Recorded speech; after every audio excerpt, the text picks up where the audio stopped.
أسير صيد قيدي كيد شيدي نفسي أمارم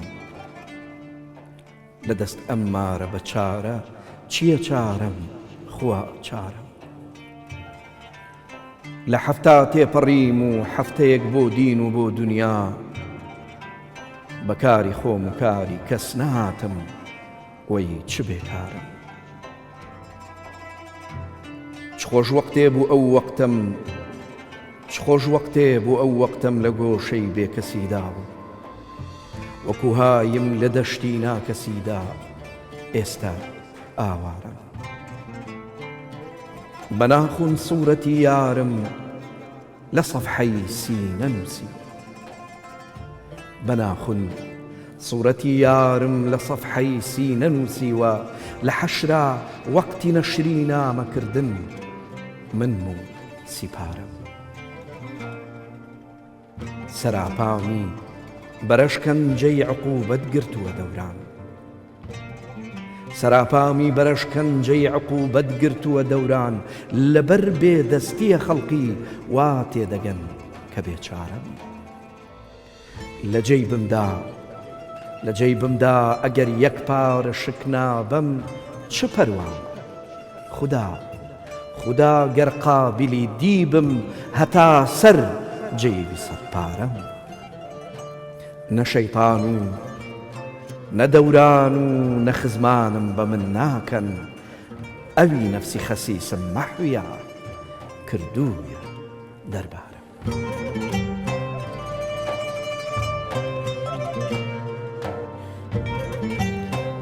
بسم الله الرحمن الرحيم قد أفلح من زكاها وقد خاب من دساها بێگومان بەختەوەر بوو ئەوەی پاکی کردەوە و ناکام بوو ئەوەی شاردیەوە لە بانگێکدا کە دەرگاکانی ئاسمان دەکرێنەوە لە کاتێکدا کە دڵەکان تینون بۆ نوێبوونەوە لە ڕۆژگارێکدا کە نەفسەکان تا مەزرۆی پاک بوونەوەن ئێمە لێرەین تا لەگەڵ دکتۆر ئەرسەلان سەیزادە قوڵ ببینەوە لە هونەرێکی مەزن هونەری پاکردنەوەی دڵ و دەروون و نەفسی سەرکەش و جارس سڵاوی خوای گەورەتان لێبێ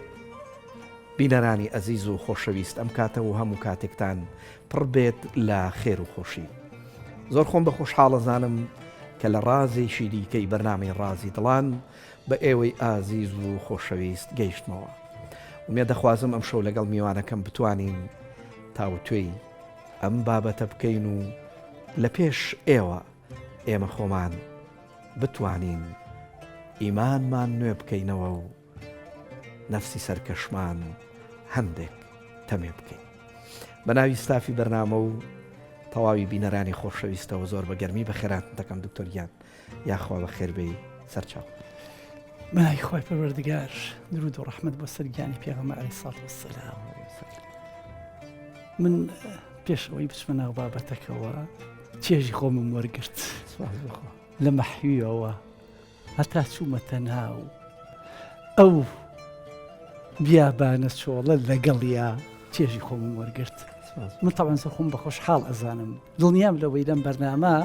من سوودمەندم لەگەڵ توە قوربانە ئوستادیان چونکە هەموو کاتێک من خۆشحاڵ بووم کە گوێم لە دەنگی تۆ بێ کە ئەو بابەتانە ئەخوێنیتەوە چونکە دڵنیام لەوە ئەو قسانی کە لە ناخی تۆ دێ لە ناخی منیش جێی خۆی ئەکاتەوە بە هیوای ئەوەین کە بتوانین تۆزێک بەناو دەرونی خۆمانە بڕۆین کە توانیمان بەناو دەرونی خۆمانە بڕۆین دەتوانین ئەم دەرونە بۆ خەڵکیش ڕوونکەینەوە جەنابی مەولانە کاتێ باسی شەمسی تەبرێزی ئەکا ئەڵێ شەمس وەکو دزێک بەربووە گیان و هەرچی پێمەوە بولەی کردەوە ئەمە بەستی لە تعلقاتی دنیاییە لە کاتێکە ئێمەش لەم ساتە وەختەیە جەنابی دکتۆر بەمانای کەلیمە قرس بووین بە زەویەوە هەرەوەی کە خوای گەورە فەرمێ ئەثاقلتم إلى الأرض ئەو بۆچی نووساون بە زەویەوە بۆ ئەوەندە قورس بوون کە بەڕاستی ئەتوانن بە تەسکیەی نەفس و نوێبوونەوەی ئیمان دوودانە شاباڵی گەورە وەکۆڵێ بگرن و بتوانن هەتا ئەوجی فڕین بفڕن چۆن بچینە ناو ئەم بابەتەوە و چۆن لە مانا و مەقسەدی تەسکیەی نەفس تێ بگەین خۆی دە ئەسڵا بەر لەوەی بچینە ناو تەسکەی نەفسەکەوە ئێمە تێگەیشتوین لە چەمکی خوداپەرستی. ئایا ئێمە دەزانیت بۆ خوداپەرستیەکەین کاتێک کە ئێمە بیر لە ئاەتەکانی قورئانەکەینەوە وما خلقت الجن والإنس إلا ليعبدون. خوای پەروەردگار دروستکردنی کردووە بە بەندایەتی ئێمەی کردو بە غایەی خەلق. ئایا مامۆستا بیلال خوا پێویستی پێیەتی؟ ئەی باشە کێ پێویستی پێیەتی؟ خۆمانین کە پێویست ئەکا بەڕاستی بین لەوە تێبگەین کاتێک کە ئەم خواپەرستی ئەکەین لە قۆناغێکەوە دەچینە قۆناغێکی تر گۆڕانکاریمان بەسەردادێ. بەڵام زۆر کات هەتا نەچینە ناو قوڵایی شتەکانەوە شتەکانمان لا ڕوو نابێ. ئەو پەردەیە کە بەرچاوی ئێمەی گرتووە زەحمەتە بە ئاسانی تێپەڕێ. ئەگەر بچینە ناو چیرۆکێکی حەزرەتی موسا لە شەوێکی تاریکە ڕێگەی ون کردووە زۆریش ساردە زستانە ڕووناکیەک ئەبینێ بە ماڵ و مناڵەکەی ئەڵێ تۆ دیرە دانیشن با بچم دە و ڕووناکیە بزانم شتێکتان بۆ نایەنم هەم ڕووناکی بێ هەم گەرم کەرەوە بێ. ئەچێ لەوێ زاتی متعال لەوەیە کە لەوێیە کە خۆی پێ ئەناسێنێ کە حیوارت لەگەڵ خودایە لەویا. بەڵام موسا حەزەکات چی بکە حیوارەکان درێژ کاتەوە لەگەڵ خۆ. وما تلك بيمينك يا موسى. ئەها ئەیتوانی بڵێ هي عصايا بەڵام درێژی ئەکردەوە ئەتەوەکەء عليها وأهش بها على غنمي ولي فيها مآرب أخرى. بەڵام مامۆستا بیلال ئەم عەسایی کە موسا پێغەمبەر عەلەیهی وعەلە نەبیە الصلاة والسلام باسی ئەکا مواصفاتەکانی هەمووی باس کرد. بەڵام خوا چی پێ ئەڵێ؟ قال خذها ولا تخف. پێش ئەوە چی پێ ئەڵێ؟ ئەلقیها. ئەم باسی باشەکانی ئەکا ئەو ئەڵێ فڕەی بە کابێتە لێرە موسا لەوانەیە سەری بسۆڕ بێ ئەم شتە باشە بۆ فڕە بەم من. فإذا هي حية تسعى. باشە تۆ وەرە ئەم عەسایە گۆڕانکاری بەسەرە هاتوو ئەی مرۆڤ لێرە خوا ئەمە بە ئێمە بڵێ. زۆر کات ئێمە بە عەقڵی ئێمە بە ئاوەزی ئێمە هەندێک شت هەیە زۆر باش بەڵام خوا ئەڵێ ئەها فڕەی بە فڕەی بە کە فڕەیشی ئەدا چی؟ خذها ولا تخف. ئەخە چۆن نەترسم هەر لەوێ زمانی جەستەی موسا ترسی لێ نیشتووە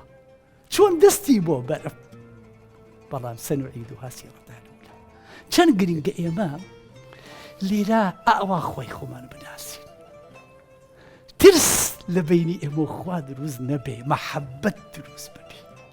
ئەو مەحەبەتە دروست ببێ کە ئێمەوامان لێ بێ. مامۆستا بیلال لە شوکریش و لە سەبریشا بۆ لای خوا بگەڕێینەوە. تۆ دقت بدە کاتێک کە خوای پەروەردگار سولەیمان ئەدات بە داوود وهبنا لداود سليمان وصفكي سودة نعم العبد إنه أواب. لبابي شكرا خوا وصفي شي أكا أم بيغمر نازدار أكا ولي خوا أقراوتوا سوهيلي كوري عمر مامۆستا بیلال لەگەڕێتەوە ئەڵێ ئێمە بە کاروان سەفەرێکمانە کرد خێزان و مناڵەکانشم لەگەڵ هەبوو. کاروانی قافڵەی جارانیش دیار بووە بە حەیوان بووە بە خوشتر بووە. کۆمەڵە چەتەدایان بەسەرمانە کە ئەم کۆمەڵە چەتەدایبان بەسەر ئێمە هەرچیمان پێبوو بردیان لە کۆتاییە گەڕان بۆ خواردنەکەی ئێمەش حتا خواردنەکەیشان لێ سەندین چوونە پەنایەک و ئەیان خوارد. سەیرەکەم سەرۆکی چەتەکان نایخوات بۆ چوون بۆ لای وتم وە باشە تۆ بۆ نایخۆی. تی وەڵام من بە ڕۆژوم من بە ڕۆژوم تو ماڵێ وێران بێ هیچتان نەهێشتۆتەوە تۆ بە ڕۆژووی وتی تۆ ماڵە وێران بێ یەک دەرگام لەگەڵ خوای خۆما کردوتەوە تۆ بۆ لێم داخی. یعنی مرۆڤ خوای پەروەردگار ئەم مانگەی هێناوە بۆ ئێمە دەرگایەکی بۆ کردوینەتەوە. چونکە مانگی ڕەمەزان مامۆستا بیلال لە بینی دوو شتایە تەخەلی وازهێنان تحلی ڕازانەوە چی واز لێ بێرم بن لە بیر و بۆچوونم لە هەستەکانم لە کردارەکانم چی واز لێ بێنم ئەی چی شتێک بڕازێنمەوە لە بیر و بۆچوونمە لە هەستەکانمە لە کردارەکانمە دەبێ ئێمە لە ئیرادا بریشین لەگەڵ خۆمانە دەبێ بزانین ئایا هەستی من بۆچوونی من ئاکاری من چییە ئایا خەڵک منی خۆشەوێ ئەگەر بێمە سەر بۆچوونەکە ئایا خەڵک ڕقی لە منە ئایا بیرکردنەوەی من باشە ئایا تێڕوانینم بۆ شتەکان جوانە کە ئێستا ئێمە لە مانگی ڕەمەزان و بەرەو مانگی ڕەمەزان دەڕۆین ئایا من ئەم مانگی ڕەمەزانە بە چی ئەبینم بە فرسەتێکی ئەبینم بە دەرگایەکی ئەبینم کە بێمەوە ریفرێشێکی خۆم بکەم یاخود ئەمەوێ زوو بێت و زوو تێپەڕێ لە کۆڵی خۆمی بکەمەوە یاخود پێغەمبەر ئاسا عەلەیهی سڵات وەسەلام کاتێککە بانگ نزیک ئەبوویەوە ئەی فەرموو یا بیلال ئەرحنا بالصلاة یا بیلال ئەرحنا بها ئێمەش ئەمانەوێ ئیسراحەتێ بکەین لەم جەنجاڵی ژیانە لەم ناڕەحاتی ژیانە لەم قورسی ژیانە فرسەتەکە هاتوتە بەردەستمانەوە دکتۆر لە ئێستاە زۆر زیاتر لە هەموو کاتێک لە نێو ئەو فەزایی کە هەموو شتێکمان لە بەردەسایە و هیچیشمان نییە لە نێو ئەو هەزاران فۆڵۆوەرەی کە هەمانە و دۆستێکی ڕاستەقینە شک نابین لە نێو ئەو فەزایەی کە ئەبوو ئێستا ئێمە لە ڕەمەزانە سەرمان بەرز بکردایەتەوە بۆ ئاسمان بەڵام سەرمان شۆڕ کردوتەوە بۆ موبایلێکی بێڕۆح و بێگیان لەم ساتە وەختەیە کە ئیتر ئینسان ئەگاتە جێگەیەک ئەگا بە بنبەستێکی گەورەی ڕۆحی چون ئێمە ئەوەی ئاشنامان ئەکا لەگەڵ یەکا بە غەیری زمانی دڵ و زمانی ڕۆح شتێکی دیکە نییە چۆن بتوانین ئەم زمانە هاو بە شەڕۆحیە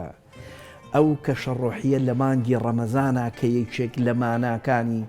سکوت و بێدەنگیە یەکێکی دیکە لە ماناکانی سەبر و ئارام و تەحەمولکردنی تەواوی ئەو مەشەقاتانەیە کە لە ژیانی دنیاە ڕوبەڕووی ئینسانە بێتەوە کە ئەمە مانا زاهیریەکەیەتی مانا باڵتینیەکەی ئەوەیە کە ئێمە هیچ تەحەمولمان بەرامبەر بە یەکتری نەماوە چۆن ئەم چەمکانە وەکو یەکێک لە عاریفانەڵێ با هەوڵ بین بەراعەت بخەینەوە سەر ڕەفەکەی جارانی خۆی مامۆستا بیلال یەکێک لەو شتانی کە چەند ساڵی لەموو پێشبینیم پیاوێکی میسری هێنایی دکتۆر ئەحمەد هارونە بە معنای کەلیمە خوێنەوارە خۆی طەبیبی نەفسانیە بەس باوەڕم پێکی لە ئاینە لە ئێمە شارەزاتر بس سياقي أم آياتي أكل بومان وإذ قال ربك للملائكة إني خالق بشرا من طين فإذا سويته ونفخت فيه من روحي فقعوا له ساجدين الله دير لي لا الله بشرا من طين أما جستيا سويته نفس بكرببريا الله پاشا نفخ إلهي روحي كهاتو أم بشري دروس كردو الله ئەلەیرا چەند گرنگە من بزانم جەستە نەخۆشەکەوێ و دەشمرێ نفس نەخۆشەکەوێ و دەمرێ بەس چی ئەمێنێتەوە ڕۆحەکەی ئەمرێتەوە ڕۆحەکەیە نامرێ کابەتە دەبێ من بزانم لەسەر چی ئیشەکەم و چۆن ئیش ئەکەم کاتێک کە خۆی پەروەردگار باسی نەفسی ئینسانی ئەکا لا ئوقسم بهذا البلد جناب لە من باشتر شارەزایی 11 قەسەم سیاقی قورئانی 11 قەسەم بێت زۆر قورسە ئاخر ئینجاڵێ ونفس وما سواها وضحاها والقمر إذا تلاها ونفس وما سواها چی پێشخست فألهمها فجورها کەواتە لێرە ئەم نەفسە ئاراستەیەکی ناتەندروستە چونکە ئەو پێشکەوتووە سیاقی قورئانی وامان پێڵێ ئەمەش وای کردووە خاتوونی عزيزي مصر طبعا زور كتخلق إما باش حاليني أم آية خطابي خاتوني عزيزي مصر قال إن النفس لأمارة بالسوء كوابتا گرینگە ئێمەش بزانین لەگەڵ چ جۆرە دەرونێکە تەعامل ئەکەین ئەم دەرونەی ئێمە ئایا دەرونێکە منداڵم ئەو کەسەی مامۆستا بیلال کە گەیشتە ئەوەی کە بە ڕۆژوو بێ دەرونی ئەمارە بالسوئی تێپەڕاندووە کە تێپەڕاندووە هاتوۆتە دەرونێکی باشتر یان خەتەرناکتر من ئەڵم هاتوۆتە دەرونێکی خەتەرناکتر بۆ خوا لە بە قسم جارێکی تر لا أقسم بيوم القيامة ولا أقسم بالنفس اللوامة أي نفسي لوامة جاري واهي لو متت لسرشت باشا كانش بيأكا كاتك كتو بالروجوي جاري واهي قمان دبو دروسكا بوشي روجو تقرتوا بوشي خود مانو كردوا بوشي خود عزيز داوة أي باش ليكي باشترا كاتي هذا بشكولة أكيد أم هلا بشكولة يا واتلي أكاد كبلي ولا باني قرم باش تيزور بشوكي جواني بو بيارمو شيخي سعدي تفسيري سعدي هي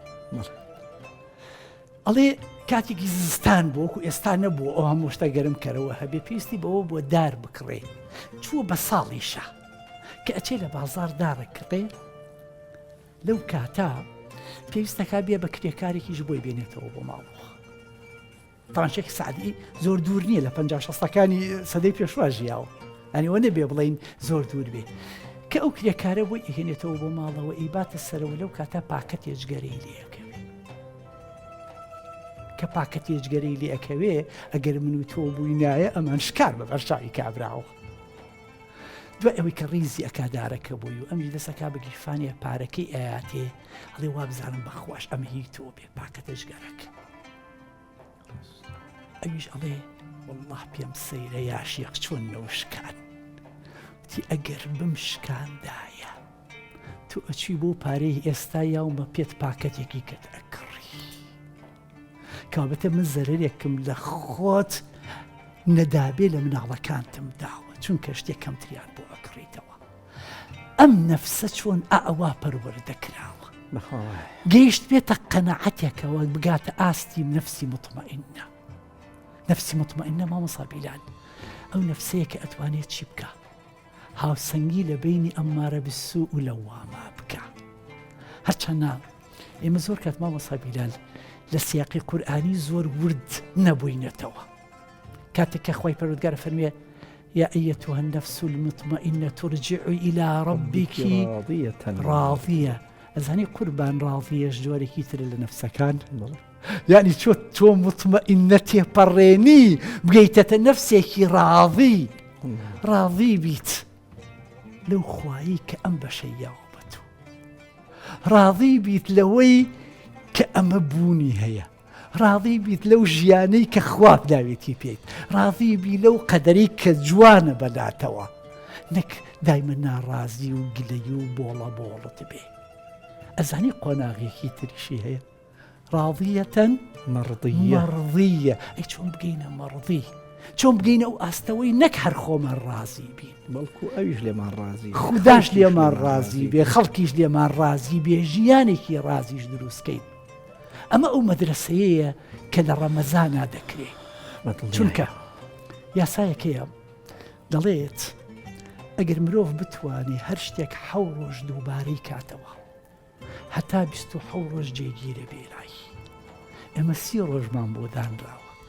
کە بتوانین هەندێک شت هەیە وازی لێ بهێنین و هەندێک شتیش هەیە بیخەینە شوێنەکەی چونکە لە حیاتیە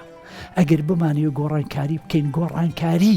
شتێک لا نەدەین و شتێک نەخەینە شوێنەکەوە گۆڕانکاری ڕوونادا چونکە دائیمەن پێویستەکە بۆ ئەو شتە بگەڕێیتەوە ئێمەش گرنگە وا تێ بکەین لە ڕەمەزان کە قوتابخانەیەکە بۆ گۆڕانکاری وە بۆ جێگیر سپاس دەکەم مامۆستاگیان من کاتم زۆر نەماوە بەڵام ئەمێ زۆر بە کورتی وەڵامیەوە بیتەوە ئێمە ئەکرێت چی بکەین بۆ ڕەمەزان و لە ڕەمەزانە چی بکەین بۆ ئەوەی کە ئەم دەروونە سەرکەشە ڕام بکەین من ئەمێ هەر بۆ مەش بگەڕێمەوە بۆ لای فەرمودەیەکی پێغەمبەری خوا عەلەیهی سەڵاتو وەسسەلام کە پێغەمبەری خوا عەلەیهی سەڵاتو وەسسەلام ڕۆژێک پیاوێک دێت بە سەحابەکان ئەڵێ سا پیاوێک دێت ئەم پیاوە خەڵکی بەهەشتە پیان سەیرە ئەم پیاوە نە جەماعەتی زۆرە نە عیباداتی زۆرە نە زۆر بینی ویانە بۆ بەیانیش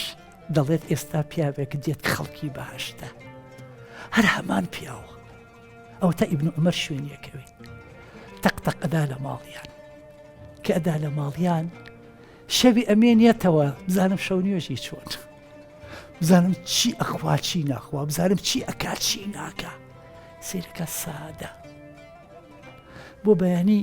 ئەڵێ باشە کە من هاتوومەتە ماڵی تۆوە شتی وای لێ کردووم بێم ئەویش ئەڵێ ئەزانی پێغەمبەری خوا وای فەرموو عەلەیهی سەڵات وەسسەلام ئەی باشە چی و هەیە تۆ پێم بڵێ دەروونێکی ئارام دەروونێکی ئیسراحات دەروونێکی ئاسوودە هیچی تیانیە بێزگە لە جوانی دوورە لە ڕق دوورە لە قینە دوورە لەوەی کە بتوانێت بە چاوەکانی خۆی بە دڵی خۆی بە هەستی خۆی هیچ بەرامبەر بە کەس بکە ئێمەش ئەگەرمانەوە دەست پێ بکەین بەر ئەو دەروونە سافەوە دەست پێ بکەین ئینشاءالله ئەگەر ئەو دەروونە سافەمان هەبێ ئەو دەروونە پاکەمان هەبێ بە دڵنیاییەوە هەستەکەیت بە شتەکانت چێش لە شتەکانت وەرئەگری ئەگەر واش نەبێ بەخوا زەحمەت سپاس دەکەم مامۆستاگیان زۆر خۆشحاڵ بووم و داوای لێبوردنی شەکەم کە نەمانتوانی قوڵتر لەسەر ئەم بابەتە بۆسی نەبەر ئەوەی کە کاتی بەرنامەکەمان بەڕاستی کۆتایی پێهات سوپاس بۆ ئامادەبوونت ومێ دەکەم کە بتوانین لە ئەڵلقەیەکی دیکەدا بە خزمەتان بگەینەوە سوپاس بۆ ئامادەبوون سەرکەوتوو ئینشاءڵڵا قوربانە بم بەڵێ خۆشەویستان و ئازیزان لە باخچەیەکدا کە باخەوانێک هەر بەیانیە گوڵەکانی ئاو دەدا خۆڵی لێ پاگەکاتەوە گەڵاوشکەکانی لێ ئەکاتەوە بەما باخەکەی هەمیشە زیندوو جوان ئەمێنێتەوە دڵی ئێمەش ڕێک وەک ئەو باخچەیە پێویستی بە چاودێری و پاکردنەوەی بەردەوام هەیە ڕۆژانە پێویستمان بەلاوازکردنی گژوجای نەفسی ئەمارەیە و بەهێزکردنی گوڵی ئیمانە ئەو کات دەبینین چۆن دڵمان دەبێتە باخچەیەکی پڕ لە بۆنی بەسوود چونکە وەک عاریفان ئەڵێن ئەوەی نەفسی خۆی پاک بکاتەوە دڵی دەبێتە ئاوێنەی خوددا تا بێگەشتنەوەیشی تر سبەی شەو لە هەمان کات بە ئێوەی ئازیز و خۆشەویست ئەگەمەوە خوای گەورە یار و یاوەری گشتایەکتان بێ خواتان لەگەڵ